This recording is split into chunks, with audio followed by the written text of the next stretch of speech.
Hi, my name is Jazara Justin and I'm playing Miranda on Lioness.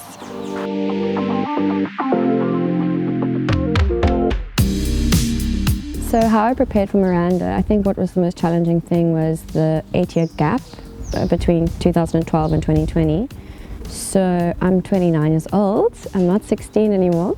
So to get into that teenager mindset, I actually created a playlist of including Avril Lavigne, like all the stuff I used to listen to as a, 16-year-old kid with a lot of hormones.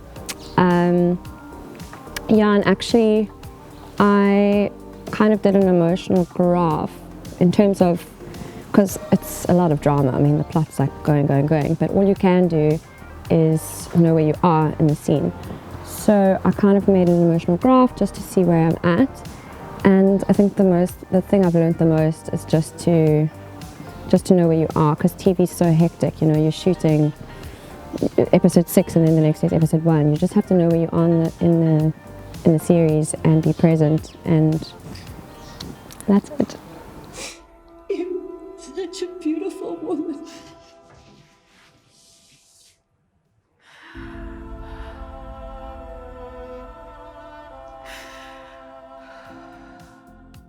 I think with Miranda, I think she's definitely the broken bird of the series.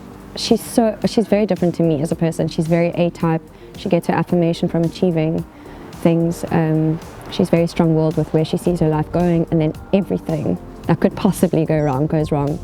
So I think what is surprising with Miranda is the tragedy of where her life goes.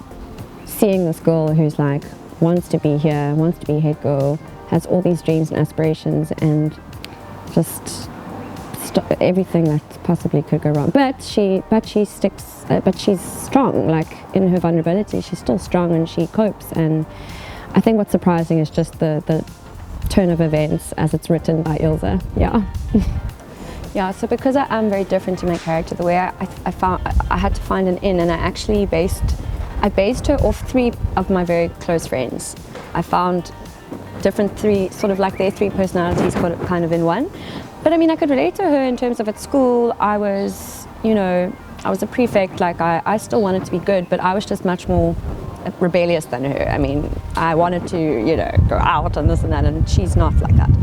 But because her mom, I think what my in of understanding Miranda was that because her mom was this sort of wild octopus, like almost bohemian character, she sees that and is like, I don't want to be that, so she kind of goes against it. Whereas in my life, my mom was more like this, so I wanted to be like the opposite. So I understood that. I would take Miranda's school shoes because it was such an in for me to be 16 again. I was really, because I'm so much older, even though I read young on camera, I was like, how am I going to play a teenager again? And the minute I got in those little dolly little school shoes that we all know, I was like, oh, I feel like a teen again. I think I would take those. They're so cute. My character would never be caught having sex in the bathroom of a club. That would be her worst nightmare.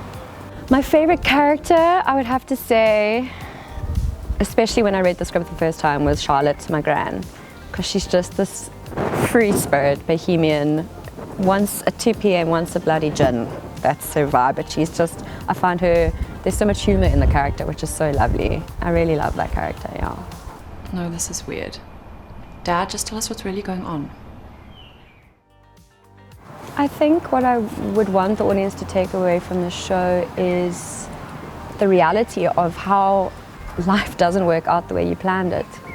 And that's such a big, hard-hitting truth, because we all have dreams and stuff, but life's so uncertain, and it's how you cope with that. And I think that's a very big thing, a very big theme in the series, is just, shit hits the fan, and you have to cope. And how do you cope? And that's what makes characters and people interesting, because we all cope in such different ways.